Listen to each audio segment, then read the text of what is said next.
You should be live now. We are live. All right, we're live. For anyone tuning in right now who's just sitting around waiting, thank you for waiting. Penelope, could you explain what just happened? So we were experiencing a few technical difficulties, and Chelsea and Kelsey were amazing. Literally got their feet up and running with 10 seconds to go. Nose down at the wire.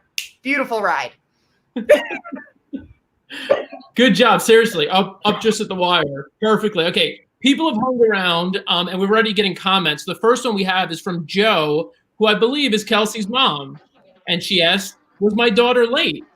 I guess we could blame you, sort of. I'm going to go ahead and not do that.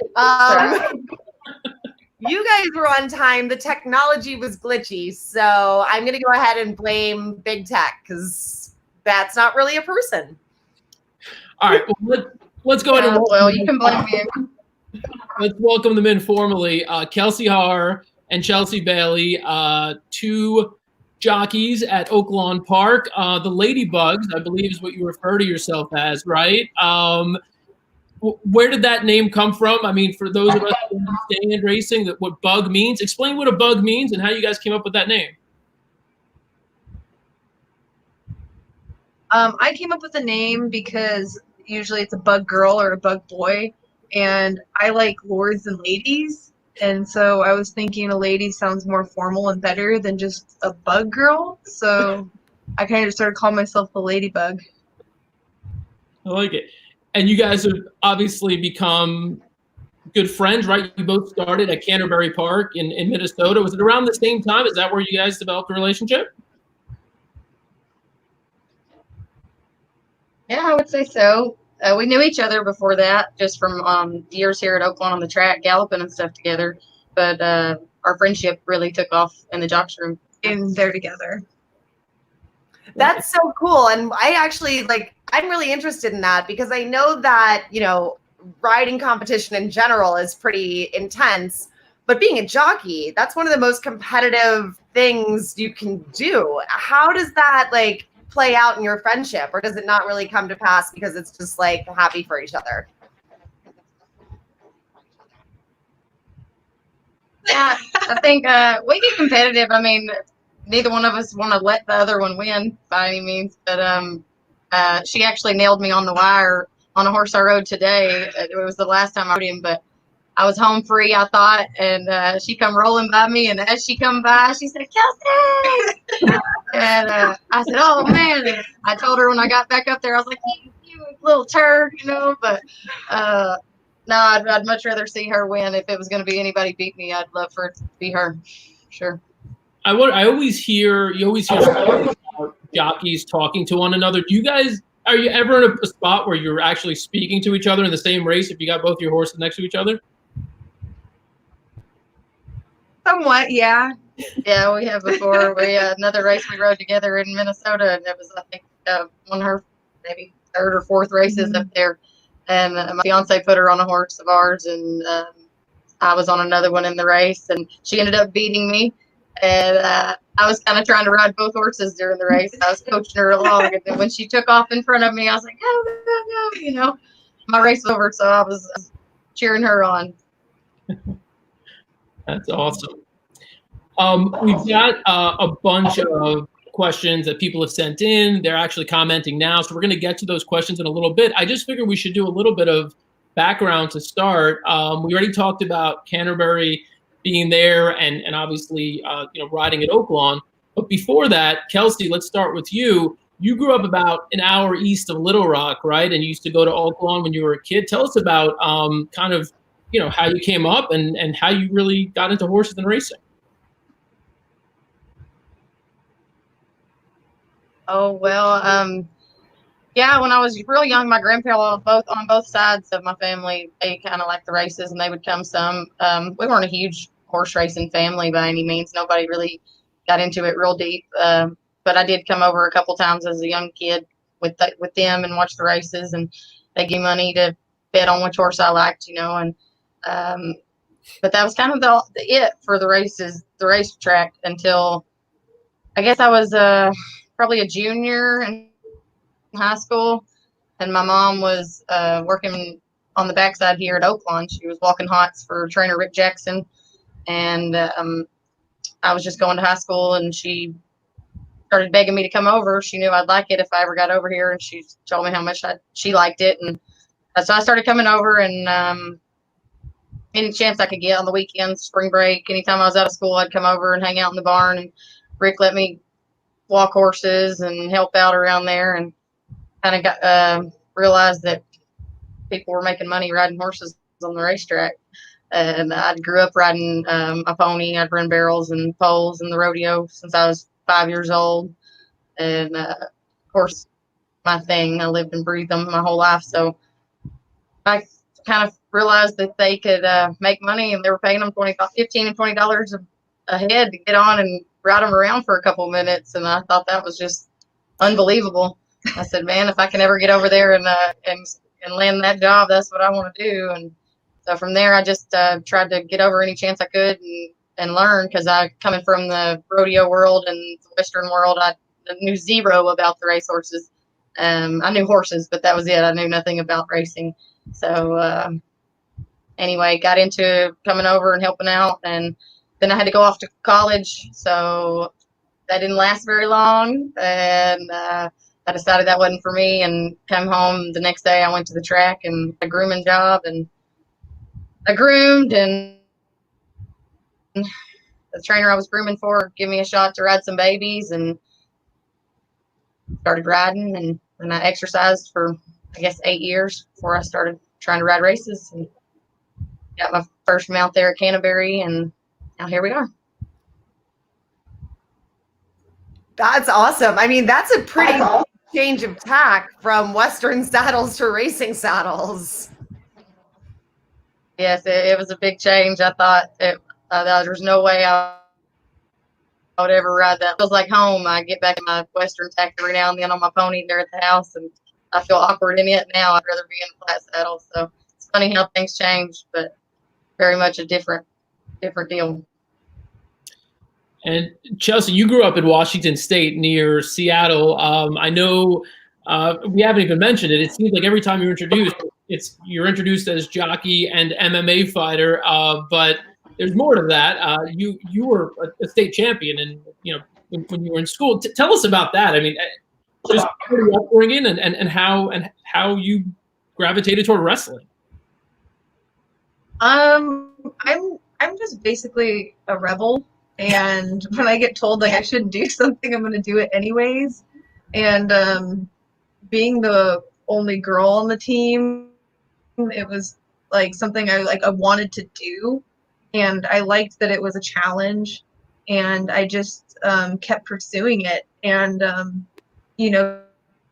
going from just jumping into wrestling, like I never knew it would ever land me in like a scholarship opportunity, or like lead from there getting into MMA.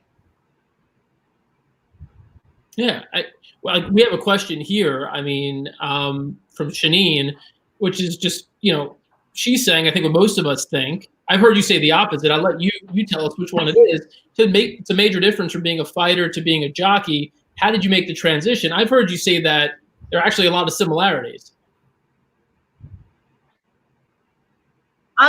I mean, there is a lot of similarities in the fact that it's there's a lot that has to do with the weight, nutrition, as being a jockey, but then there's the like learning the horses. With the MMA, you're going against like another human being, but with being a jockey, you are on an animal. So, you can kind of do a little bit of psychological warfare with a human, but when you're going against a 1,200-pound animal, it's completely different. So how did you kind of get into the whole riding thing, and what led you down the path of being a jockey?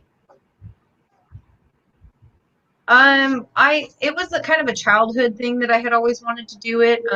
Whenever you write down what do you want to be when you grow up, I had always wanted to be an acrobat in a circus, and I loved doing gymnastics. And then another one was I loved horses, so I wanted to be a jockey.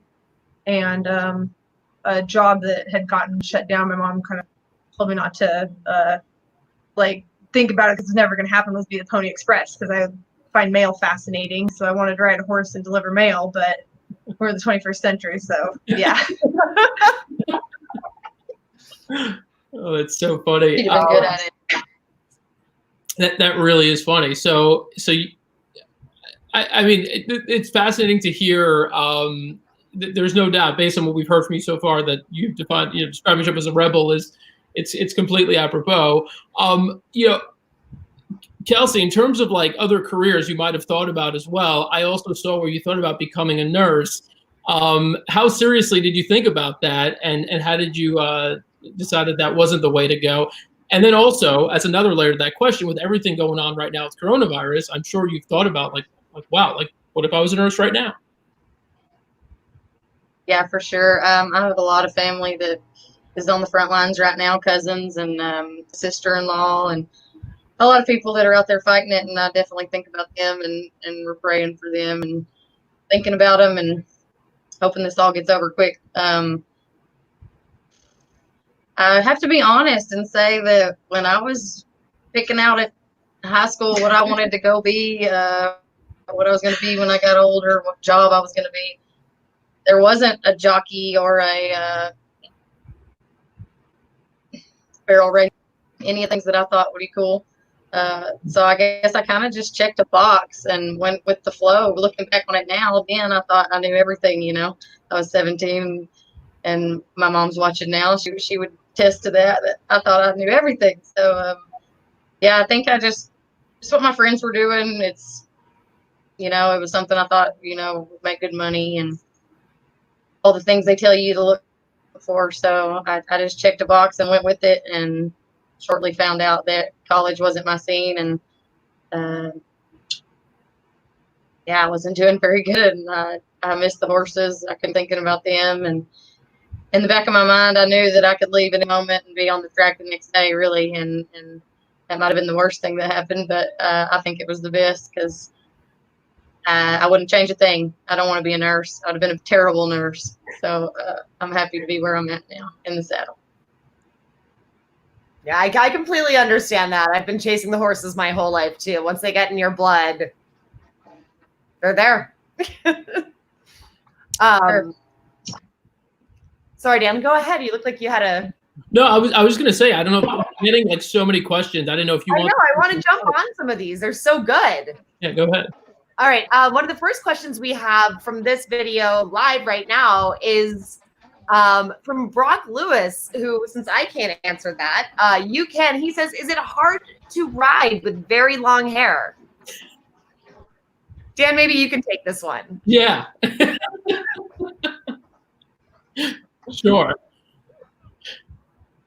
Yeah, no, not at all. It doesn't affect me. I like my hair. I've always had long hair and liked it, and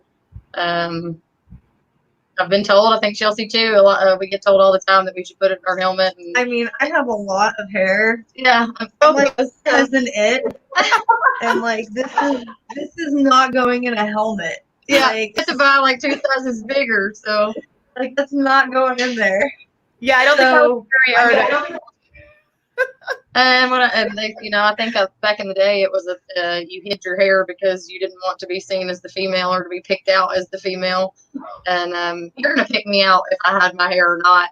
If you watch enough of my replays, or if you watch enough riders, you're gonna be able to pick me out if I have my hair in my helmet or not. And it was kind of just my trademark when I started out. Despite what they said, I was like, hey, this is what I'm gonna do. So I fight with it. I ride with it. I mean, I'm not going to shave my head. It doesn't affect. It affects nothing. So as far as the race goes, I'm not going to Brittany it anytime soon. Vincent Enriquez says, "Hey, you guys rock." Chelsea, any relation to Jerry Bailey? I've had a few people tell me that I should say he's my uncle. They're like, that might land you a couple rides, but no. All right, good to know. Penelope, one question on that point actually might be interesting for people to hear. I mean, what is it like trying to get rides? How do you, what's the process like? How do you end up landing on a horse? What's the you have to go to the backside? You have to speak to all the trainers. Does your agent do all that? What does that work like? It's a lot of hard work. You kind of have to have product to sell. And I mean, convincing the owners, convincing the trainers to give you an opportunity and to give you a shot. I had been down to Oaklawn for the past few years, and I spent this December up in Kentucky, and my very first time up at Turfway, and I knew pretty much nobody. And I was just going from barn to barn, introducing myself, and nobody knew I was a fighter. Nobody knew me from Adam. So I was just a bug girl going around looking for rides, and I didn't even have an agent. So, yeah, it was just trying to make a trainer connection and going working horses, and for them just to look at you and be able to kind of spot you out and just have a horse for you to even get a shot on. With me, I was very lucky when I first started out that I was able to start out for my fiance and kind of pick which horses I wanted to get on and start with, and ones that I was familiar with in the morning. What? Oh, sorry. You said your fiance is a trainer? Yes, Robert Klein. I actually started out riding my first race for him. So, and I didn't have an agent either at the beginning. I just picked and got on the ones for him that I liked, and a couple other friends that were trainers that put me on, and that's kind of how I got started. And then this year at Oaklawn, I got an agent, Big Steve Grayjar, and he's really good. He's helped me out a lot and got me in a lot of barns that I don't know if I'd have got in without him. And yeah, but like Chelsea said, it's being there every morning. I think I laughed Monday because Monday's usually a dark day kind of around here, or it is a dark day, but a lot of trainers take the day and walk everything because we've got a long weekend. And anyways, it was pouring down rain here Monday, terrible weather. And me, Chelsea, and the other girl jock here, Caitlin Bedford, were the only 3 jocks I saw on the track that morning. And I thought, that's funny that the girls are the only ones out here in the pouring down rain having to keep our faces on the track and show them we're here to work and try hard for them. So yeah, you just try to make as many acquaintances as you can and ride hard for every trainer that you get a mount for, so that hopefully you get the mount back and the other trainers see that we're trying hard. And maybe it's for 5th place money, but some of these little guys around here, they need that check, especially in these times like now. And yeah, we might be dead last turning for home, but you can guarantee we're on our belly trying to get there. We won't wrap up and just coast them in. So I could say, Penelope, as somebody, as you know, that gambles all the time and who bets Oaklawn, I can attest to that. And a lot of times, Chelsea and Kelsey are on long shots. I'll tell you what, though, you always seem to, at least recently, I mean, as far as I know, you seem to hit the board, whether the horse is 30-1 or 20-1. You guys are doing really well. So congrats to you for, whatever horse it is you're on, like you said, riding them to the wire. So Penelope, do you want to read a couple more of these? I really do, because the next question I think is such a really wonderful one. The Arkansas Racetrack Chaplaincy has asked, what mark do you want to leave on racing? It's a big question. A huge question, and we're actually at the chapel right now doing this with y'all. We're using their computer. Thankfully, it's the one that worked. So we're in Miss Heppington's office right now with all her pretty Haverty Gray stuff behind us, and she just stuck her head over here and stuck her tongue out at me. So, what mark do we want to leave on racing? I just want to leave a positive one of hard work and trusting in the Lord. I know she wants to hear me say that, and I want to say it. I want it to be heard. So, yeah, we can't do anything without him, and I guarantee you I don't swing a leg over without talking to him every time. So I'm grateful for that. And my mark, I just hope to be known as somebody that tried hard and give it everything she had. Chelsea?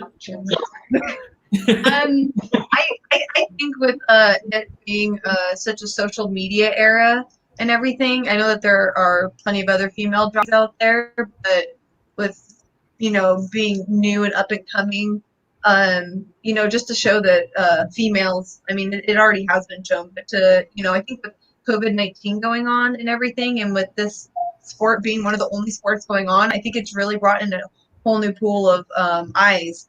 And I know a lot more people have been paying attention to horse racing. And I mean, you know, for this to be a thriving sport in the future, you know, I would like girls and for females to know that, you know, you don't have to be a certain age if you want to make a career change or if you want to try something new, just to go for it and do it. That there's really nothing stopping you, and that you should just follow your dreams and do what you love. Yeah, and that's a great message.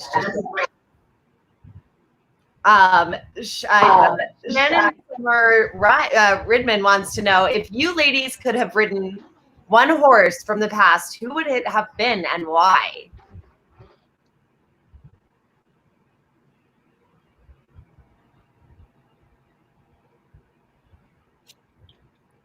I'd have to probably go with two very well-known ones, probably Secretariat or Zenyatta. I like come from behinders.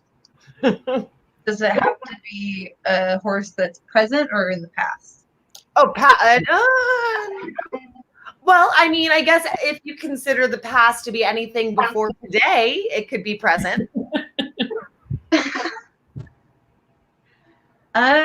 I mean, obviously, I want to pick a big shot, but Mind that bird. I'd like to ride him too. Okay. It's not one you usually. My favorite all-time racehorse is Seattle Slew. I really have liked him because he was one of the only horses, or now Justify, but that had a complete, perfect record. Absolutely. Yeah. Here's one. And Kelsey, you cannot say Robert Klein. The question is from Andrew Balls, who was the nicest trainer? Y'all are gonna get me live saying this? I might lose a mount or something. The nicest trainer. They're all so nice, man. It's hard to pick. You can say D-Wayne. Everybody loves D-Wayne, right? I love the coach. He's been great to me. I'm thrilled to have gotten the opportunity to get in his barn a little bit, get to know him a little better. He actually just come up to me yesterday in the mornings on his pony, and he said, "A penny and a knife make a friend for life."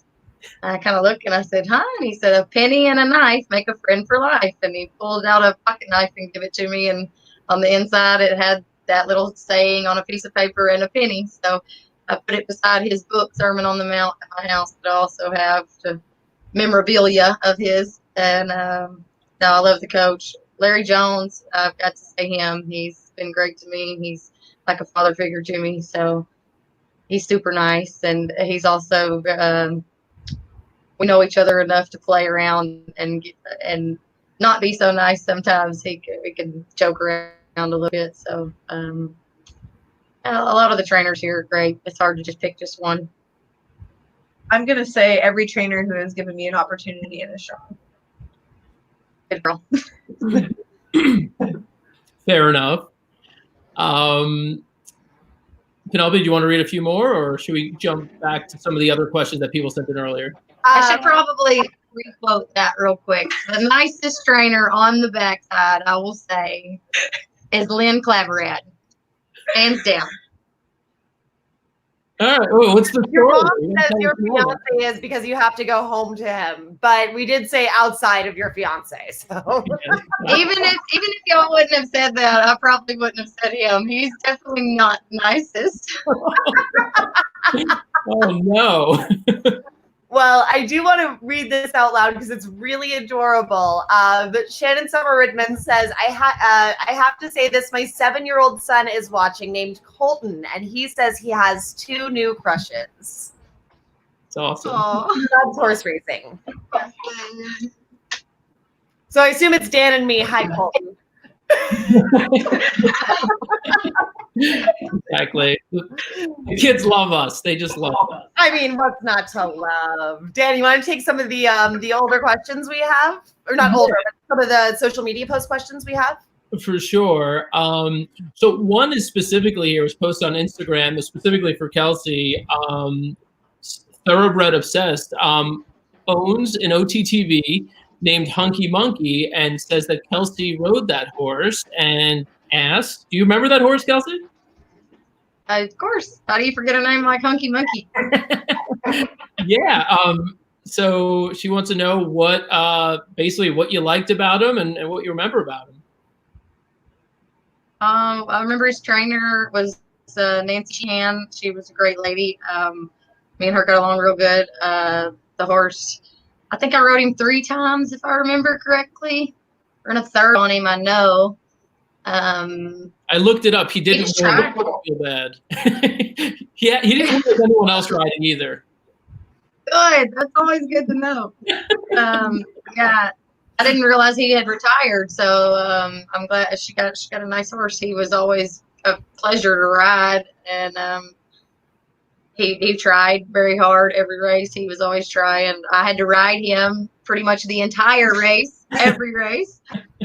He was definitely one that you had to ask him to give it to you, but he would. He won't respond to the right stick. Yeah. So, no, he was cool. I hope he's doing well. I hope you guys have a lot of fun together. Give him a peppermint for me.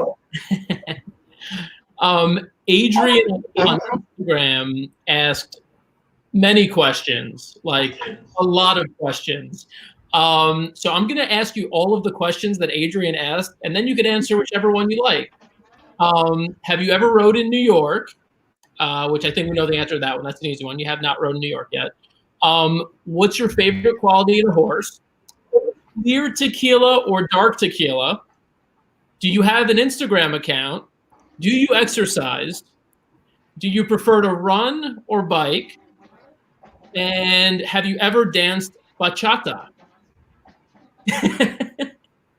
First, Chelsea. You want to go first? Okay, go through the list again, and I'll just yes, no. Let's start from the beginning. Have you ever rode in New York? No, not New York. No, I've never been to New York either. Okay. No, me either. Okay. Do you want to come to New York? Yeah. Why not? I'll check it out.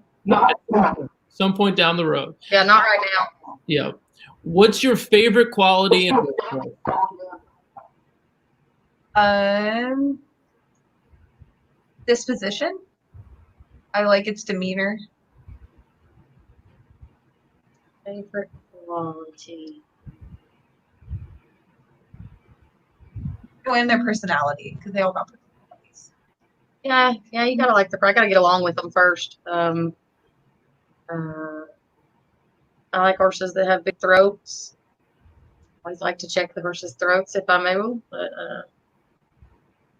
I like stud horses. So. My dad always taught me that. Yeah, I like to be able to fit my hand in there. Yeah. Okay. So, as somebody who did not grow up riding horses, somebody needs to explain this to me. Okay, so horses have like their cheeks kind of go like that, and the area underneath their like heads, which would be like almost their chin, where their throat would be, you should be able to like kind of just comfortably fit your fist right in there, and it means they've got a really good big air passage, and they'll be able to breathe well. Oh. Or at least that's what I was told. Usually, there are exceptions to that I have seen, but for the most part, I like a horse with a big throat, and I like horses with a lazier eye. The answer to the tequila, I like no tequila, 0 tequila. Well, that's a shame. I'm actually, for some reason, incidentally, I'm actually drinking tequila, clear tequila right now. So, Chelsea? Yeah, I like a margarita now and then, like Hornitos or Patron, not dark, but I'm not really much of a drinker anyways. But if I'm going to have a drink, it's not going to be tequila, but Yeah. I had a bad experience with the worm one time. We won't ever go back there again. It's gonna be wine or Tito's for me. All right, fair enough. Are you all on Instagram? Yes, I am at Chelsea Bailey, ChelcBailey. Okay. Trademark name. Kelsey, you're not big on the social, on the Twitter side or on the Instagram side. You're old school. You're Facebook. Yes, I'm very much old school. Like you saw when we were trying to log in, my phone needs updated. I don't keep up with technology well at all. Our computer is actually doing something funny on us right now. We're trying to get Miss Robbie in here to help us out because the screens went off on us. No, I'm not big into technology at all. Ever since I got out of high school, I guess I just don't keep up with it anymore. I should do better, but it's hard enough for me to keep up with one. If it counts for anything, we can still see you and we can still hear you really well. So everything's still. Well, that was Miss Robbie. That y'all just saw. Yeah, we just saw the we had a visitor there. Yeah, so thank you to whoever. We can see y'all again now. Nice. Excellent. The next I question: tell her I'm gonna make her a Twitter. do you exercise? And if you do you prefer to run or assault bike? I don't know what an assault bike is, but I want to try it. I've never heard of one. I'm gonna Google it. Like as soon Yeah, as we exercise. Yeah, for sure. Let us know what it is. Yeah, we do plenty of exercising. I'm not a big go to the gym type girl. I did get a Planet Fitness card this year that I haven't got to use thanks to COVID. Just in the mornings, by the time I get on at least 7 a day, galloping in the mornings and working horses, and then depending on the week and what weight I have to do for the races and stuff, I like to run. I have a bike too. I have a Jekyll mountain bike that my fiance got me this summer that I like to cruise around on yet some, but definitely like to run. Running's my speed. I'm kind of addicted to fitness. It's something I've been doing for so long. So if I'm like not doing anything, I feel weird. But I love to run. I like to hike, bike, plyometrics. I don't really try to touch many weights because it gains muscle, and I've had to lose muscle. So jockey training and fighting training are two completely different things. Yeah, I have the same issue too. Sometimes I just have too much muscle and have to eat some of it because I just have too much muscle. Right, Penelope? sure. Let's see them. See your guns. And plus, I'm in New York now, so I am like, I'm indoors, and there isn't much I could do here. I don't have a bike or anything. I don't have an assault bike. I can tell you that much. I mean, we're gonna get you one, Dan. Don't worry. Assault bike is heading your way. Oh, what kind of workout? We can hear that. A prison workout, she said. Yep, we can do We're that. doing the 12-ounce curls right now. Exactly. I'm doing real well. I love this.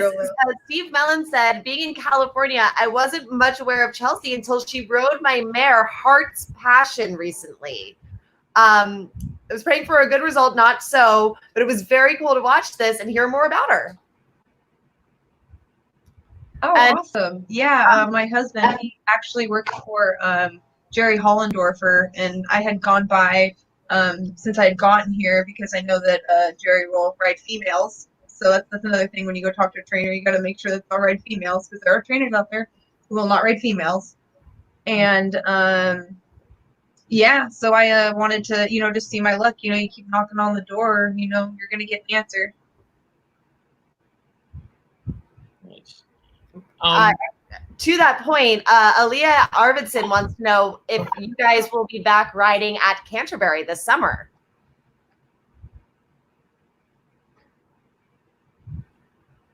Hopefully, we're kind of all stuck right now, I think, in the same boat, trying to figure out what to do and where to go and who's going to race first. And nobody wants to sit around idle.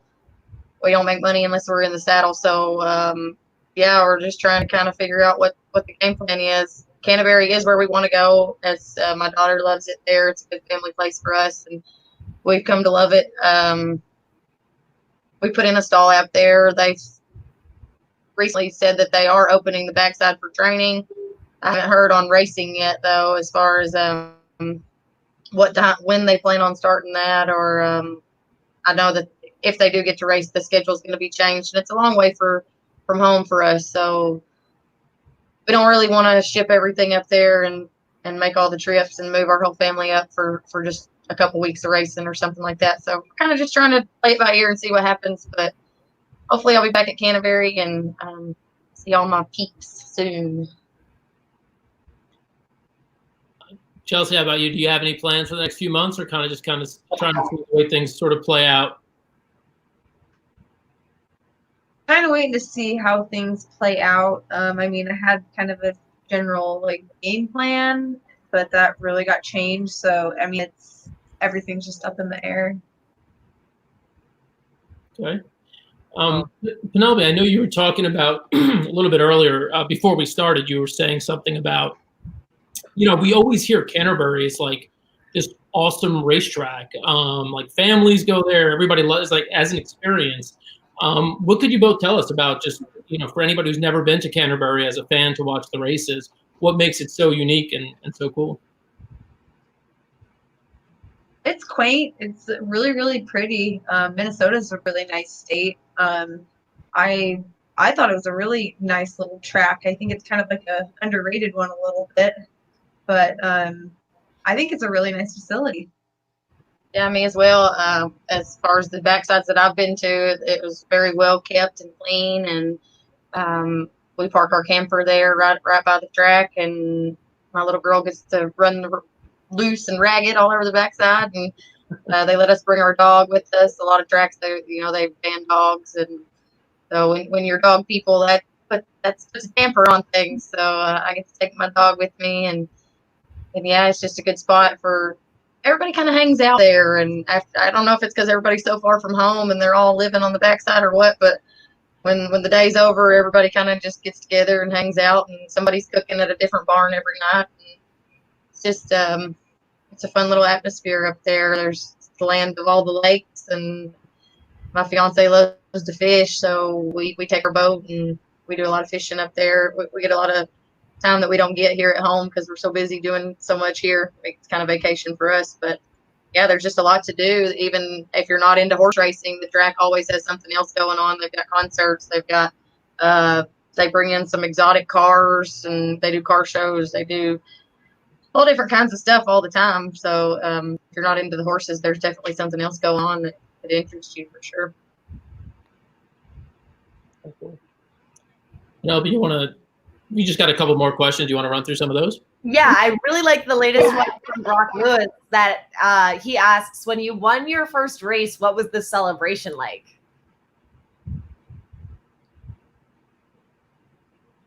It's, my first race? Both yeah, okay, I'll go first. Crazy. I know that they always do that, or they, initiate you or whatever you call it.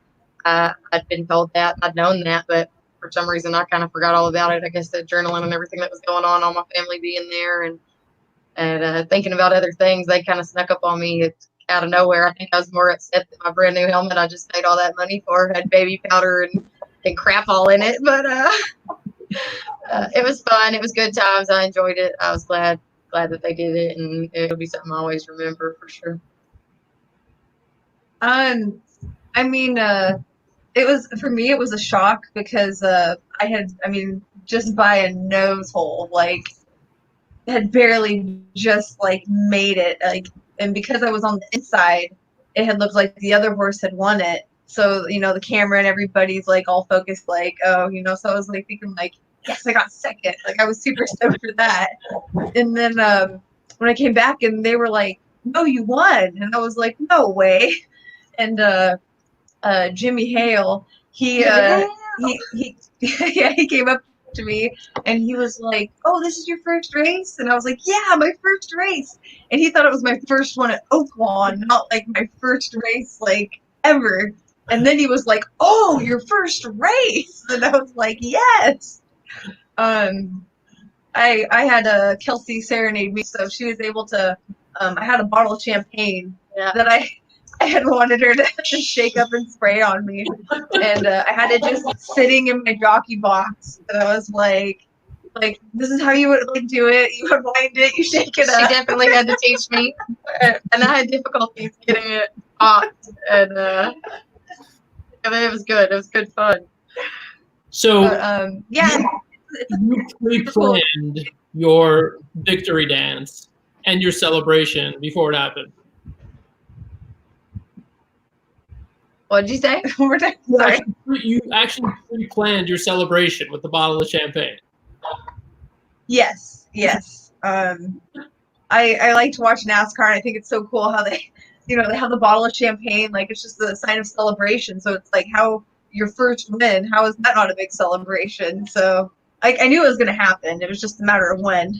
Yeah, she had told me, and she had her bottle, and she had prepped me for how to open it. And when it happened, I was in the next room over watching it on the TV, and I told the lady I was watching, actually, was Miss Robbie, the chaplain here. We were both watching it together, and like she said, we're watching the photo. I'm like, she won. She's got this. And so then we panicked. We said, oh, crud, we got to go get that bottle. We got to get down there. So we're running down there trying to get our water and all our goodies together to get her. And I'm here. She did warm water. I was expecting like ice cubes. I'm such a nice friend. I made warm water for her.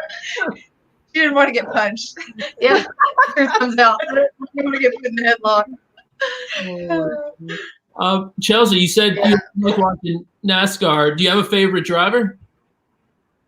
I like Kevin Harvick, and then I like Casey Kane. He's actually from Claw, my same hometown. So,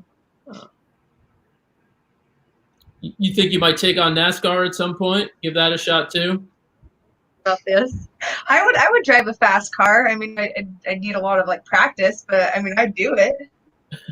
we just talked about it actually yesterday. We were talking about it, and I said, "Why not? You've already done two. Why not just pick up another one and take off?" Makes sense. Makes sense. Well, if you ever come up to New York, I will take you to Flying Trapeze, and you can check the circus thing off too. Yes. Nice. Any more you want to get to, Penelope? I just love seeing all the. Oh, I love this question. I can't believe I missed this. What's the craziest pet you've ever had, both of you? Craziest? I had baby raccoons last year. What? Yeah, baby raccoons. Oh my gosh. Where do you acquire baby raccoons? Like at a regular pet store, or? No, Dan. Like, there's this No. thing that's outdoors. Oh, you just like capture them from outside and you bring them in?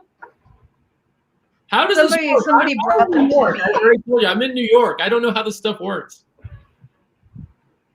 I care for a lot of critters, baby animals, like ones that like lost their mom or had something happen to them, and these little guys, a tree had collapsed from a storm that was here, and they needed somebody to take care of them, and I was like, I can do it.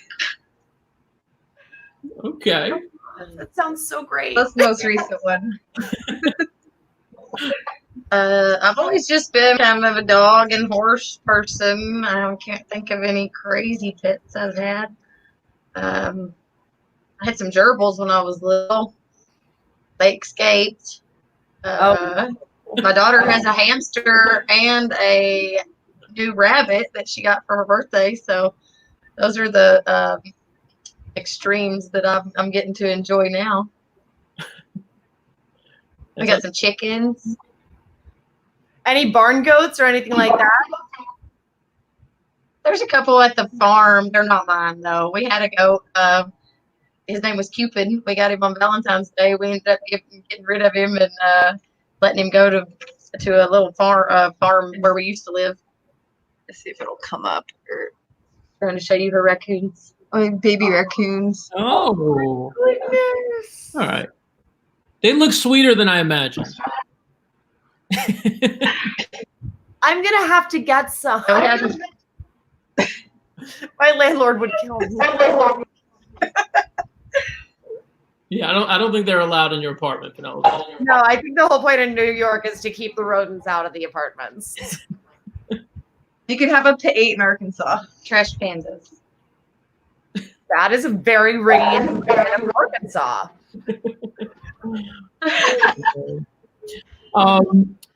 So before we wrap up, and you guys have been awesome with your time, so thank you so much for spending the time with us. This actually is a good sort of button-up question because we started talking about the ladybugs and what it means to be a bug, and you get a weight allowance when you're an apprentice rider and you ride with less weight. Brock is asking, when do you lose your bug, and how does that play into some of your plans potentially?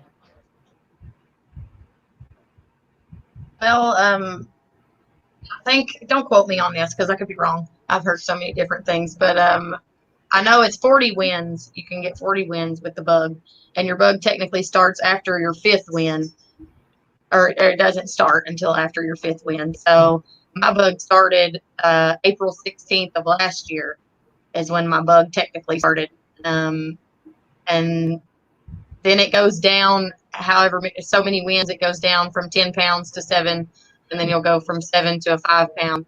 And I think the 5 pound comes around 35 wins, I believe. Then 40 is when you lose the bug. So I am a 7 pound bug still now, and Chelsea's a 10.